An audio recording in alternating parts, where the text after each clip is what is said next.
Bonjour mes amis, que Dieu vous bénisse et bénisse avec la direction du Saint-Esprit pour vos vies. Vous saviez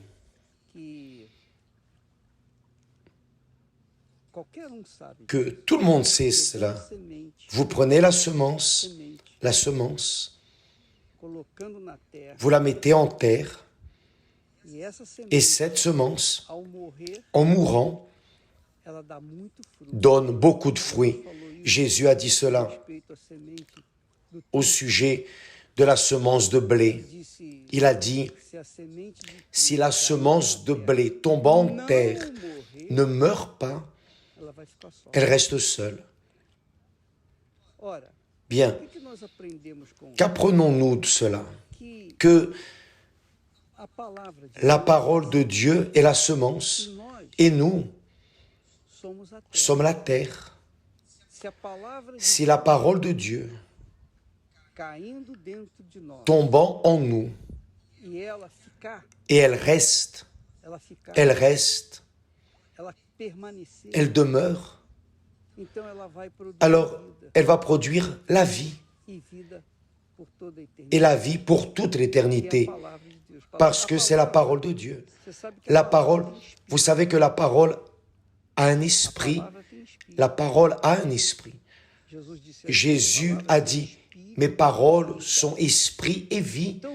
Alors, quand la parole de Dieu entre en nous et reste, demeure, alors elle produit la vie. Ça a été le cas de Pierre quand Jésus a dit à Pierre, lancez vos filets à droite de la barque. Nous voyons ici, vous voyez cette vidéo en direct. Alors, vous pouvez voir ici la mer de Galilée. Nous sommes plus proches de l'eau maintenant, de la mer de Galilée. Vous voyez ce mont au loin, ces montagnes, c'est la Syrie. À droite de ces montagnes, ces montagnes vont plus vers la droite. Et là, de l'autre côté, nous avons la Jordanie. Et là où je suis, de ce côté de la mer de Galilée, c'est précisément Israël. Alors, c'est dans cette mer, aujourd'hui elle est tranquille ici, vous pouvez voir, c'est une beauté, tranquille, l'eau est... Regardez quelle chose merveilleuse. C'est tranquille. La mer est sereine, tranquille. Alors, quand Jésus a dit à Pierre de lancer les filets à droite de la barque, immédiatement vient à nous la certitude que, obéissant à cette parole, alors les fruits devraient venir, les poissons devraient venir. Et c'est ce que Pierre a dit, « Seigneur, nous avons travaillé toute la nuit sans rien prendre, mais sur ta parole,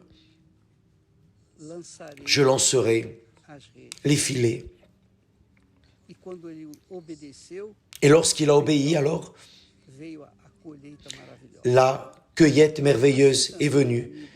Ainsi également, mes amis, c'est pour vous. Parce que, vous savez, chacun a sa propre vie. J'ai ma vie, j'ai mon âme, j'ai mon esprit, j'ai mon corps. Mon âme utilise mon corps. Et mon esprit conduit mon âme. Si mon âme est rebelle à la voix de mon esprit, de ma tête, il est évident que je vais vivre en conflit, en doute. C'est ce qui arrive avec les personnes anxieuses. Elles vivent en doute. Elles veulent les choses que le cœur désire. La tête dit non, ce n'est pas correct. Alors, la personne vit avec un problème. Elle est le propre problème. Mais quand nous utilisons l'intelligence, tous peuvent, et je peux vous parler parce qu'un jour, Jésus m'a parlé pour lancer les filets à droite et sur sa parole, je l'ai fait. Le droit pour moi est de vivre dans ce qui est droit, correct, certain, dans la justice, dans l'intégrité, dans la vérité. Et quand j'ai commencé à faire ça, c'est bien sûr, j'ai rencontré beaucoup d'obstacles. Parce que nous vivons dans un monde d'injustice, d'illusion, de tromperie, d'émotion. Alors, quand la personne embrasse la parole de Dieu, lorsqu'elle lance sa vie sur la parole de Dieu, il est évident qu'elle va confronter sa propre âme, parce que l'âme aime sentir. L'âme n'a pas été faite pour penser, l'âme a été faite pour sentir. Sentir. L'esprit a été fait pour penser. Mais l'esprit et l'âme ne s'entendent bien que lorsque l'âme se soumet à l'esprit, au lieu de se soumettre à sa propre passion, ses propres convoitises. Or, lorsque nous pensons, raisonnons, et lions la tête et l'âme et nous lançons tout sur la parole de Dieu, alors viennent les fruits sur ta parole, Seigneur. Et c'est sur la parole de Dieu que je vous invite à lancer votre vie, votre âme, votre esprit, votre corps, toute votre vie. C'est-à-dire obéir à la parole de Dieu, suivre la parole de Dieu. Parce que la parole de Dieu est esprit et vie. C'est la pensée de Dieu, c'est la volonté de Dieu. C'est le meilleur pour chacun de nous. Qui obéit automatiquement est béni. Qui n'obéit pas va en souffrir les conséquences. Alors ça ne sert à rien, par exemple, de prier, mais de ne pas obéir à la parole de Dieu. Ça ne sert à rien de jeûner, mais de ne pas obéir à la parole de Dieu. Ça ne sert à rien d'être un chrétien fidèle à l'Église, à l'institution humaine. Si vous n'obéissez pas à la parole de Dieu, ça ne sert à rien. Rien, rien, rien. C'est comme, par exemple, le juif. Le juif a le mezuzah à la porte d'entrée de la maison de la personne. Il y a le mezuzah. Dans la chambre, à la porte d'entrée de la chambre, il y a le mezuzah. Dans les hôtels, c'est comme ça. Partout, c'est comme ça. Alors, les Juifs, qu'est-ce qu'ils font? Touchent le mezuzah, l'embrassent, et après entrent dans la chambre et commencent à pécher, à se prostituer, à s'envelopper avec des personnes qui n'ont rien à voir avec sa foi, de la Torah, la foi de la Torah. Alors ça ne sert à rien. La personne, par exemple, évêque, j'ai déjà été baptisé dans les eaux. D'ailleurs, j'ai même déjà été baptisé dans le Jourdain. Oui, et alors? Mais rien n'est arrivé, rien ne va arriver. Pourquoi? Vous pensez que la pratique religieuse va résoudre votre vie? Jamais, à aucun moment. La religion est l'opium du peuple. C'est vrai, je crois en cela. Parce que la religion aveugle les personnes et les rend sans compréhension. C'est le Dieu de ce monde dont l'apôtre Paul parle en 2 Corinthiens 4:4. Le Dieu de ce temps a aveuglé les personnes. Alors les personnes sont aveugles par leur religion, par leur religiosité. Elles pratiquent quelques commandements, mais pratiquent par question de conscience. Ah, je vais faire ça, ok, je vais le faire. Mais dans le cœur, dans leur âme, dans leur esprit, rien ne vaut la peine. Elle fait juste par question de conscience. Ah, il faut le faire, il faut me baptiser, alors baptisez-moi, voilà. Et elle pense que ça va résoudre le problème. Non, jamais. Ça ne sert à rien de « Ah, je vais à l'église, je suis fidèle dans les dîmes. » Et alors? Vous pensez que ça va résoudre tous vos problèmes? Non. Cela ne va pas résoudre. Ce que vous devez faire, l'obéissance à la parole de Dieu, c'est en ce qui concerne l'esprit et l'âme. L'esprit doit comprendre et l'âme doit obéir. Et alors oui, quand la personne obéit, je veux me baptiser au Seigneur.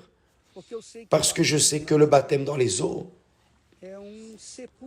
est un ensevelissement de ma vieille nature. Alors je veux mourir pour ce monde, je veux ensevelir dans les eaux du baptême. Juste ça. Je veux être une nouvelle créature, je veux avoir le Saint-Esprit, je veux être dirigé par toi, je veux obéir à ta parole, je veux marcher dans la justice, je veux marcher selon ta volonté. Là oui, ce qu'elle va faire va fonctionner. Là oui, le baptême dans les eaux va ensevelir la vieille nature et elle va vivre, elle va commencer à vivre en nouveauté de vie. Alors, il ne suffit pas de fréquenter l'église, même si c'est l'église universelle, même si c'est le temple de Salomon. Si votre âme ne se soumet pas à l'esprit, et l'esprit, votre esprit, ne veut pas vraiment, véritablement suivre les règles, la discipline du royaume de Dieu, ça ne servira à rien d'appartenir, d'avoir une carte de membre du temple ou peu importe le lieu. Parce que vous allez devenir comme un juif. Le juif pratique la religiosité, mais les pauvres. Il n'a pas la direction divine. Et à quoi ça sert? Il ne mange pas de viande de porc. Ne mange pas de viande de porc. D'accord, c'est bien. Mais ce n'est pas seulement ça. Ils gardent le sabbat, ils gardent le jour d'aujourd'hui. Ils ne sortent pas, ils n'éteignent même pas la lumière, non. Mais vivent dans le mensonge, dans la tromperie, dans la prostitution, vivent dans le péché. Alors, à quoi ça sert de faire une chose? C'est ce que Jésus dit. Vous, parlant aux Juifs, religieux, les religieux forts, il disait,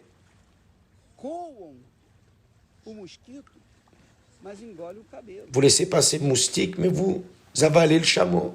C'est ce qui arrive avec les personnes qui pratiquent la religion, mais ne pratiquent pas la foi intelligente, ne pratiquent pas la parole de Dieu.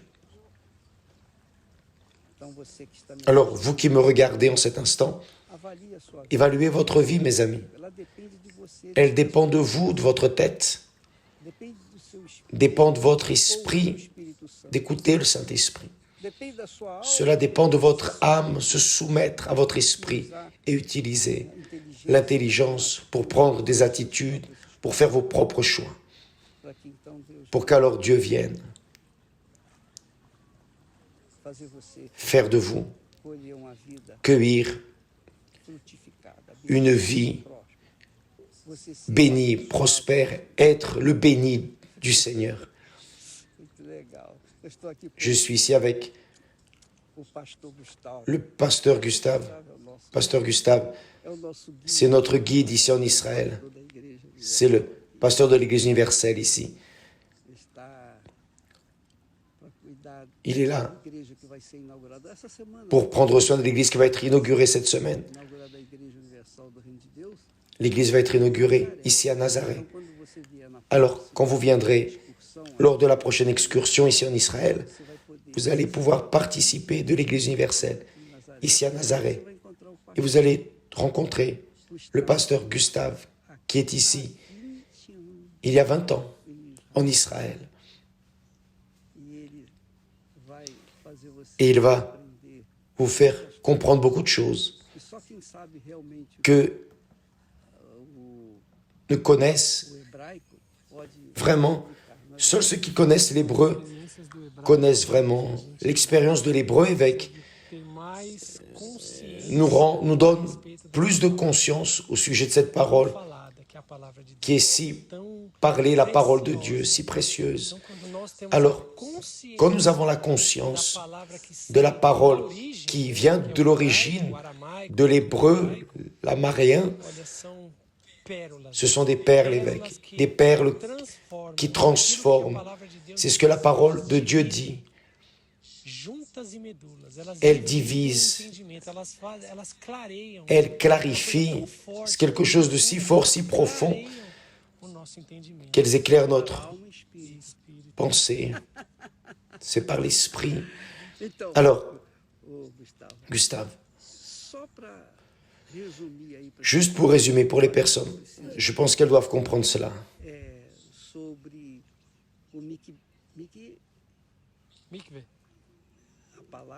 La parole, la circoncision, Brit Mila. Quand nous faisons ici, quand on fait ce Brit Mila, l'alliance avec la parole, il n'y a pas de retour. C'est une marque pour le reste de la vie. Et c'est ça que nous devons faire avec notre foi. C'est un mariage avec Dieu sans retour.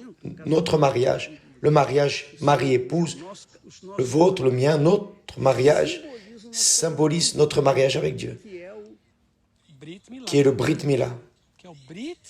Le Brit, c'est la circoncision avec la parole. Ce n'est pas un acte religieux, c'est comme le baptême.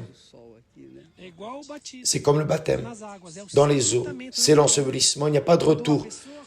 Quand la parole se décide réellement à mourir, à être une autre créature, à être dirigée par l'Esprit de Dieu, elle se baptise.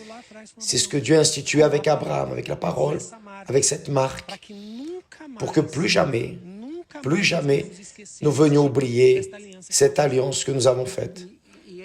Et c'est important, j'aimerais parler, cette parole, Brit.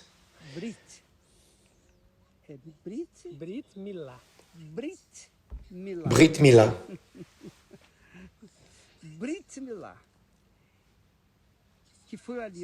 Qui était l'alliance de Dieu avec Abraham et qui est l'alliance du mariage. Quand Dieu a parlé avec Abraham et lui a demandé pour circoncire son fils, ses serviteurs, tous les hommes de sa maison, c'était une alliance que Dieu faisait, qu'Abraham était en accord avec cette alliance, avec ce mariage. Abraham a concordé. Alors Dieu a dit, je serai avec toi, Abraham. Mais pour que je sois avec vous, vous devez marcher en alliance avec moi. Alors, faites circoncire votre prépuce. Et Abraham a dû l'être. Maintenant, une fois que ce mariage est scellé, cette alliance avec Abraham et Dieu, c'est fini. Tout ce que Dieu a promis, il allait l'accomplir dans la vie d'Abraham. S'il méritait ou non, peu importe, il atteindrait ce que Dieu avait promis. Et c'est ainsi dans le mariage c'est ainsi. Brit Mila. Vous apportez votre vie à votre époux, à votre fiancé, à votre épouse. Il y a le mariage, il y a un engagement de parole de part et d'autre, c'est un Brit Mila, c'est-à-dire, plus jamais j'appartiendrai à une autre femme, Plus jamais j'appartiendrai à un autre homme. Plus jamais j'appartiendrai à quelqu'un d'autre. Je laisse mon père, ma mère, je laisse de vivre sous la direction de mes parents pour vivre sous ta direction. C'est le Brit Mila. Alors, nous apprenons dans la parole de Dieu que la parole engagée ne peut pas revenir en arrière. On ne peut pas revenir en arrière. On a coupé le prépuce de l'enfant. On ne peut pas revenir en arrière. On ne peut pas le prendre et restaurer. C'est fini. Ainsi est la parole de Dieu. Et c'est ce que Jésus dit. D'ailleurs, Dieu a dit en Ésaïe, la parole qui sort de ma bouche ne reviendra pas vide. Alors, c'est sur cette parole que Pierre a lancé les filets. Et sur cette parole que je vous invite à lancer votre vie. Lancez votre vie sur la parole de Dieu. Peu importe le degré d'instruction que vous avez, peu importe si vous êtes brésilien, vous êtes étranger, si vous êtes homme, femme, si vous êtes homosexuel, si vous êtes hétérosexuel, si vous êtes homme, si vous êtes femme, si vous êtes enfant, si vous êtes jeune, peu importe, rien de cela. Si vous obéissez à la parole de Dieu, il transformera votre vie. Il va faire votre filet transborder de poissons. Que Dieu vous bénisse et à demain, au nom du Seigneur Jésus. Grâce à Dieu.